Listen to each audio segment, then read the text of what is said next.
Can Do It, a Zoomcast powered by Special Olympics Maryland.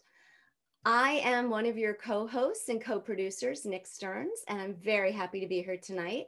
I also want to welcome back my colleague, Adam Hayes, who tonight is subbing in for Jason, our technical director, who is now on vacation. Speaking of vacation, we also have out tonight Terrell Limerick. So please, let's give a warm You Can Do It welcome to our guest host this evening, Brandon and Elena. Thank you guys for subbing in. We're so excited that you're here. And welcome back to Brandon. Tonight is a really timely topic. We all know that in just a few weeks, we'll be celebrating July 4th, Independence Day. So we thought it would be a really cool conversation tonight to talk about what independence means to you. And so tonight, we're going to offer an opportunity for all of our Zoomers to share briefly their thoughts on independence. And that can be financial independence, independence as an athlete, perhaps independence in terms of health or relationships or where you live. And we're interested to hear from you. So everyone will have a chance to hold space briefly tonight in the Zoom square. And then we have some awesome stuff at the end. So let's go ahead and turn it over now to Brandon. Brandon, can you share a little bit about what independence means to you? Independence means to me as being financially independent. So I have a job, so I control all my finances. Sometimes I do a bad job of that, but But I live and learn process. So, and also I get to work by myself. I take the bus. So, I got my independence a little bit. But I want to ask Elena what independence means to her. Thank you, Brandon. So what independence for me means is that I'm in charge of what it comes to matters of my own health. I used to be where my mom would follow me also into the doctor's office. And instead of the conversation being about me, they more directed it towards my mom about my health. And so then when I became a health messenger 6 years ago, I was like, you know what? This is my health and I should be the one who has a say in it. So ever since then, I have gone into the office myself. My mom will drive me there, but she waits in her car in the parking lot. I go into the doctor's office and I see my doctor. And I really am an advocate for being a self-advocate for your own health. Wow, that's great. And for both of you, I just want to touch on, Brandon, you made such a great point about financial independence. And I think we, for those of us who are financially independent, we all make mistakes. It is challenging, certainly. And I loved how you said sometimes it's hard, and it is. And I love that you also talked about transportation, that you get yourself back and forth to work. And that's so much a part of independence too, how we get places. So those were really great points. And Elena, it's really amazing. I think about, you made a really interesting comment about when you became a global health messenger, that the idea, like really that spectrum of thinking about what it meant to be an advocate for your own health. And I really love how your experience with Special Olympics has really influenced your independence too. So both of you touched on some really important elements of independence. So let's go ahead and turn it over to our Zoomers.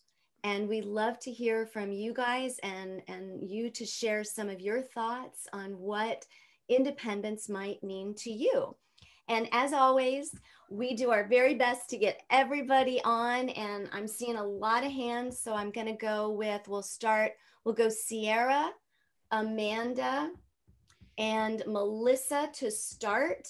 But remember that we will get to everybody. And again, share those stories in a brief fashion.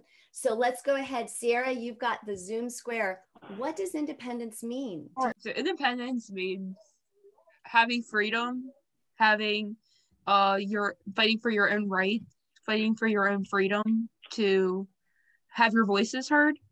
Because I am an athlete with a disability. I have high functioning autism / Asperger's. So I feel that people are being discriminated against due to their disability. People are being judged because they're not like everybody else. They can't do things like everyone else. They can't function like everyone else. Like, I've been told that by many doctors, that I would never be able to read and write.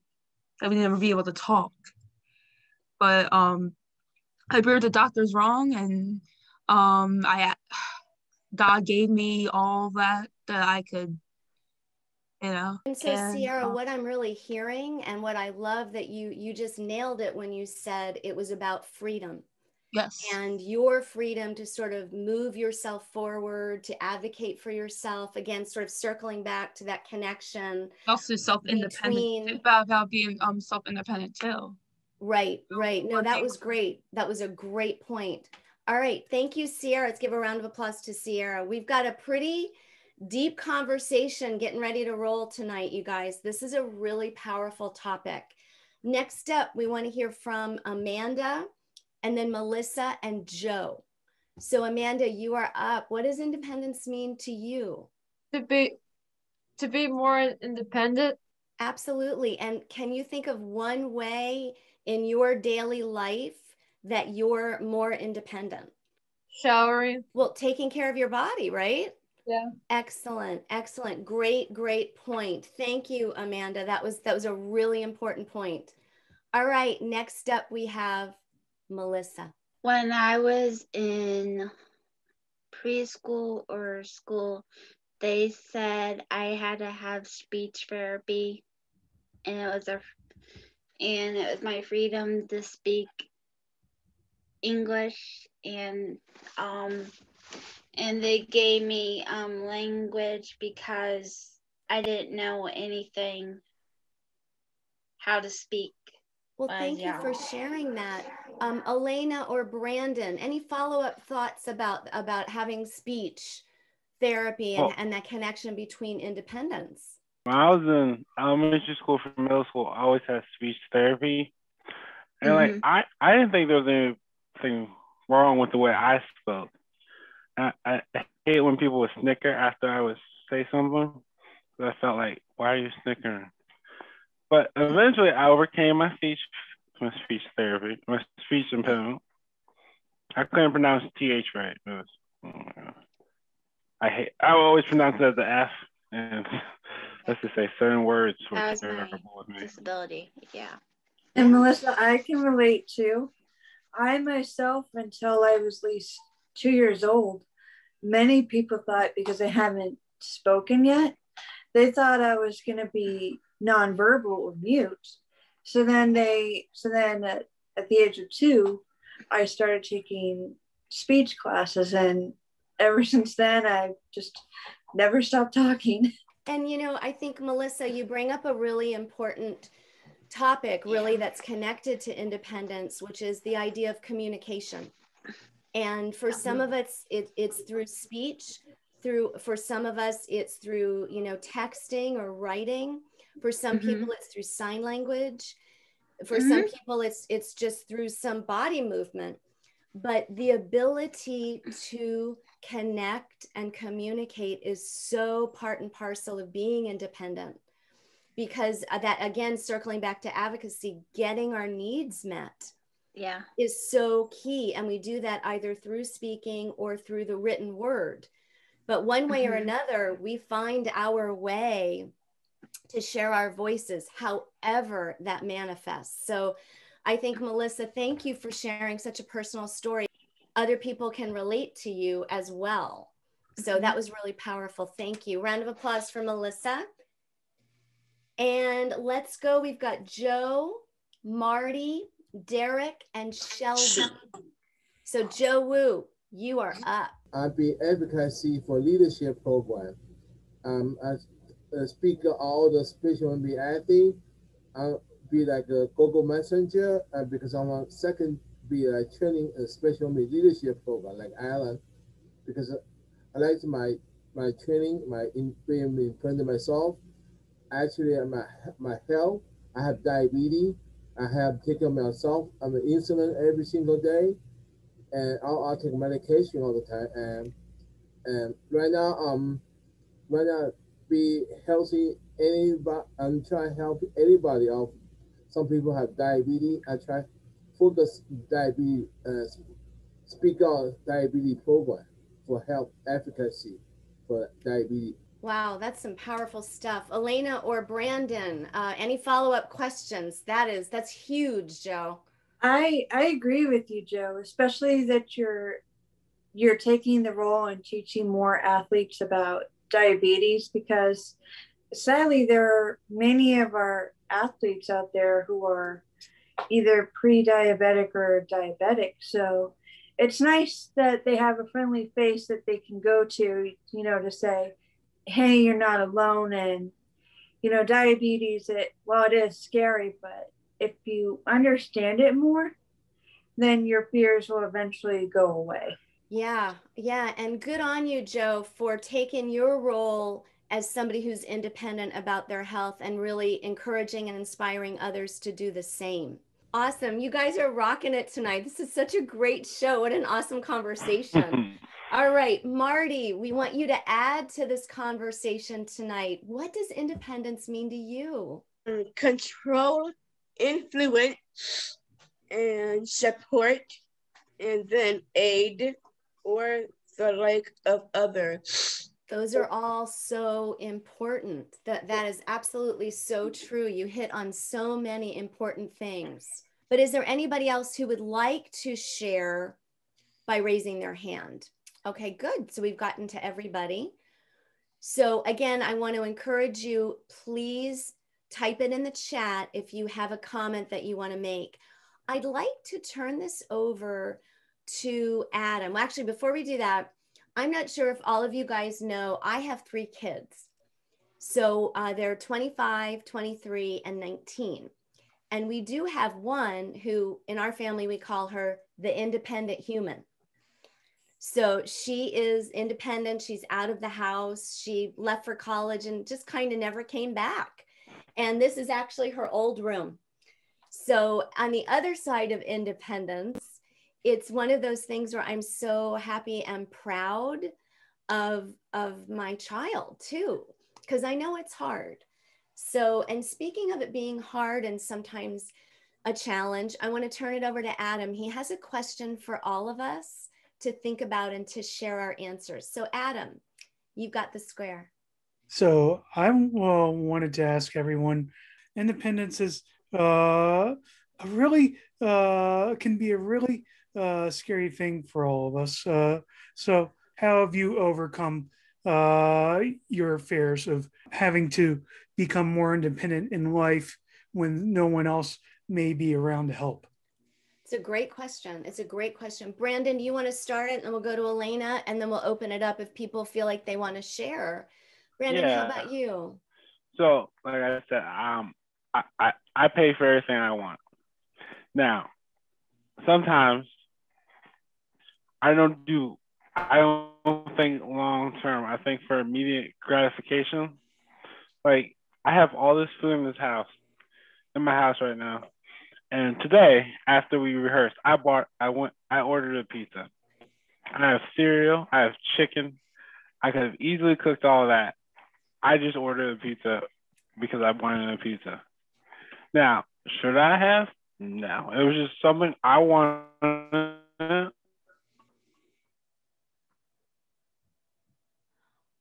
I think we have some technical issues, but what Brandon's saying is we have to make choices about our money. Yeah. Is that what you were saying? Right? We have to make choices. You can either think short term, which would be bad, or what's not bad. But you always have to think long term. Right. No, it's a good point. Managing money is a very challenging thing. It's a very, very challenging thing. All right, Elena, thank you. Thank you, Brandon. Thank you for sharing that. You know, You're welcome. sometimes on this show, we're really honest. And so, you know, it's a safe space of support. So thank you for being honest about that. Elena, how about you? To Adam's point about challenges and the fear of independence. Well, my biggest fear is that if I ask for help too much, then I'm trying to revert back to being dependent. But then I realized, you know, that even independent people, they sometimes need help too, and it's okay to ask for help. Absolutely, absolutely. And if I can tag on to that, Elena, when the pandemic hit and everything went virtual, I had this Zoom class, like this crash course in filming things on Zoom. And I am not a huge auditory learner. So when somebody tells me something, I don't necessarily process it like that. And so I didn't really understand a lot of the class. And I was so terrified because literally the next day I was in charge of something. And I didn't know, should I tell somebody? I don't know how to do it. And I did. I admitted to my boss, I said, look, I don't understand. I don't want to mess up the, you know, project today. So I know what you mean. I sort of have the opposite of just, sometimes I'm not sure about asking for help. You know, I should have probably figured it out, but I didn't. But I'm really glad I asked for help when I needed it, because I really needed someone to teach me. And now I know how to do it. But it took somebody really taking time with me and helping me. So anybody else want to share, or Elena, go ahead. Oh. Anybody else want to share about something that, oh, I see Derek's got his hand up. Okay, so when I've done some new things independently, it could be a little tricky from time to time, but I'm also a pretty quick learner. So I feel like once I do it like two, maybe three times, I can start to get the hang of it. And like other people have said, don't be afraid to ask questions like if you're unsure about something. I still do that at Buffalo Wild Wings. Like if I have a question about, like if there was a box sitting there, I want to check with the managers or something like that to make sure that I should throw it away or not. Yeah, I mean, it's a really, Adam, this is a really deep question. You know, are there things that are scary about independence? And I think we're hearing from our Zoomers, there are. We still have a little bit of time left. So I'm going to try to get to everybody. I just want to remind everybody to try to share briefly. And I've got Melissa, Joe, and Sierra. Melissa, how about you? I stay positive if I need help, but if I don't know how to do it, so I ask for help, and then I get it right away, and then I work on it. That's great. That's great. And that's, again, the heart of self-advocacy, right? Asking for help, getting right in there, advocating for what if I don't need help, I could do it myself. Beautiful, Melissa. Thank you. Joe, and then Sierra. My important day, myself, don't spend money, and go to website, buy the stuff. My sister yelled at me, do not spend a lot of money myself. Try by my best, guys, don't spend money. You save your own money. Well, yeah, just like Brandon was saying, money is a huge part of, you know, financial independence is huge and can be very scary. So thank you, Joe. All right, Sierra, and then Amanda. All right, Sierra, you're up. It's mainly speaking up for myself. I used to be a very, very shy person. I would not ask for help because I would be afraid that kids would laugh at me because I'm not smart or anything like that, and that I always need help. I always dependent on another person. But you know, I used to go to speech when I was in school, all throughout school, to help me like overcome my self-advocacy and learning that it's okay to ask for help. Just don't worry about other people, worry about you, because you have a voice, Mm-hmm. you have freedom, Mm-hmm. and you know, so, but as time went on, I got better and better asking for help, and if I have any concerns, and like during school, during home, even out in public, you know, like knowing what to No, say and those knowing how are to solve great. different scenarios. And those are great points. And again, you know, the theme tonight, even though the topic is independence, we're really touching on the art of self-advocacy. And that's Absolutely. just so interesting to me. They really are so tied together. Thank you, Sierra. And we're going to end with Amanda. I'm not scared of anything, but I did a very free life skills in Sykesville Tuesdays, like on Tuesdays and Thursdays from 12 to 6. I think that's great, Amanda. And that's a really, really good point, that there are classes out there, just like, you know, Willie was talking about the GED. I mean, there are resources out there for us. So I'm really glad that you took that class. I agree, because even though we always try to be as independent as we can, you know, it's always good to help others, you know, who are on the path for independence, you know, because then they see a friend who's doing that, and then they realize, hey, I can do that too. Absolutely. Yeah. And Brandon, any thoughts there? It's always good to help others, especially if they're struggling. You know, just give them encouragement, lend a hand. Being a positive role model on how you became independent may help them become more independent.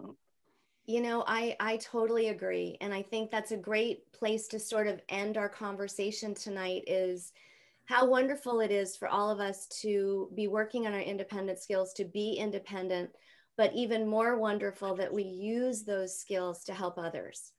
I mean, to me, that's like the greatest thing, is we're taking this gift that we have and now we're giving it to somebody else. So thank you guys. As always, this has been an illuminating, exciting conversation. We had lots of other stuff planned. I think Elena and Brandon, you're just gonna have to come back and we'll have to do it again.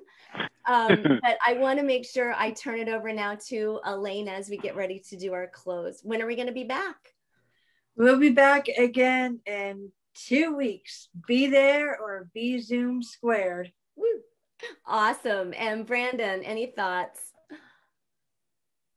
So keep it positive and y'all come back now. Absolutely. And don't forget to catch us every Friday at 4:30, channel 21 in Montgomery County Cable, powered by Special Olympics Maryland. And remember, everybody, you can do it.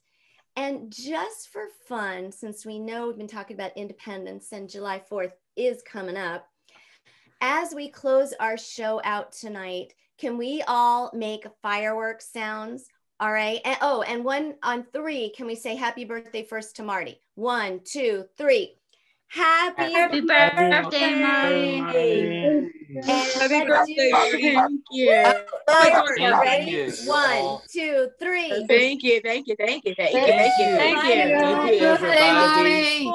Thank you. Thank you. Brandon, Elena, and Adam, you did a great job as Jason. Thank you. We'll see you next time, everybody. Thank you for being here. Next time. Be safe, be well. Bye-bye. Good night, Bye-bye. everybody. Bye.